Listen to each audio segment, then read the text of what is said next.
Hey guys, Thunder E here, and we have the iPad Mini 3.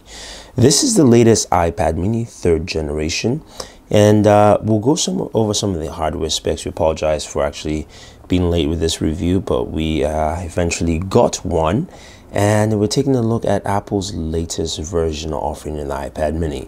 So a couple of things to note. Size-wise, it still remains the same at 7.9 inches. It sports a 7.9-inch display. Resolution is 1548 by 2048, PPI 324. It's Retina display. You do have a 5-megapixel camera in the rear. Now this has the A8 processor built in, which is of course a dual core processor in here. 2 gigs of RAM. I believe, I could be wrong, but of course Apple doesn't state those. Now the speaker grill is at the bottom. You do have your lightning port. At the very top, you have your headphone jack, power button, volume rockers, lock key, and you do have a Touch ID sensor right there where the home button is. So the Touch ID sensor A8 processor are the new features running iOS 8.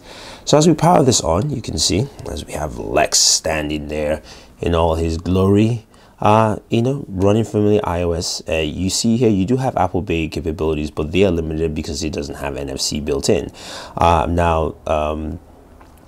In terms of functionality, you have all the functionalities you expect, of course, from an iPad in terms of just viewing content, speed, and form. I can tell you this thing is pretty light, and I like its feel and hold.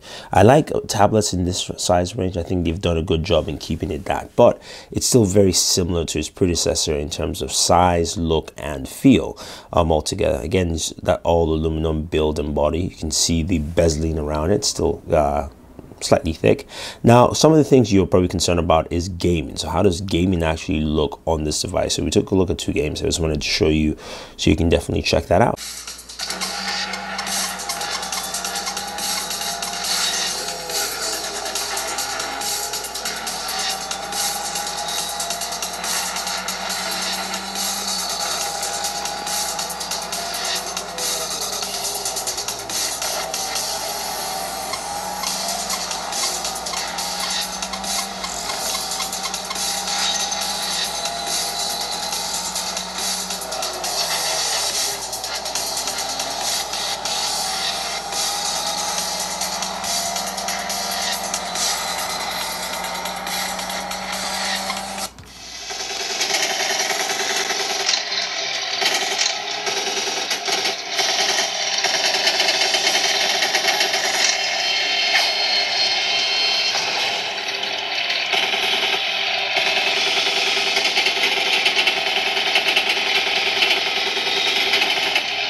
So we took a look at gaming on the iPad Mini 3, and it handles it very well.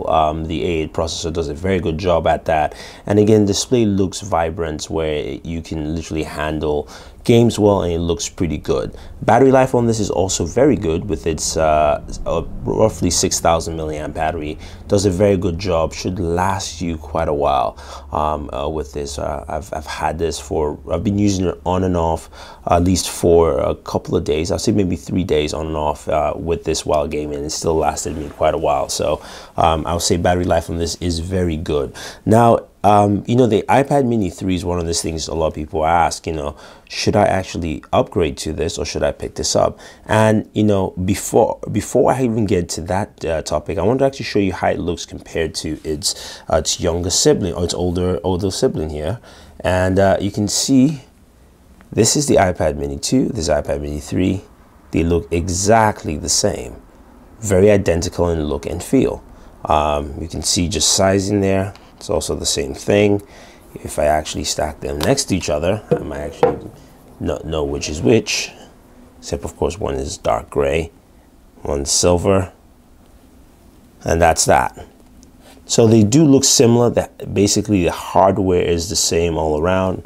You do have the ring around the camera there on the iPad Mini 2, but literally the identical devices. Now, the iPad mini 3 comes in 16, 64, 128GB variants, does not have a 32GB variant for it, and the pricings you can see there on the screen. So let's go ahead and round up this review. So you're asking yourself, should I pick up the iPad mini 3?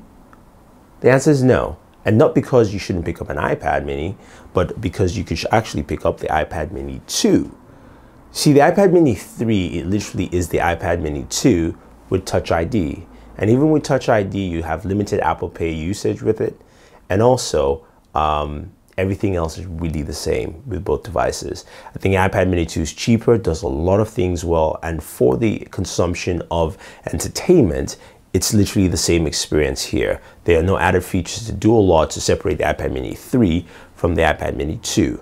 Also, one of the things I wish and I hope to see Apple change in the future is go away from having iTunes as the only way to transfer content, because it limits you from transferring a lot of your own personal content if you choose to. You still can, but it's just a hassle in my view. So that's pretty much it for my review of the iPad mini 3. A nice device, good performance, but the iPad mini 2 is the better pick in my view, and something I think you should pick up over this, because this is overpriced in my book. So if you have any questions or any comments, or if you do not agree with me, let me know.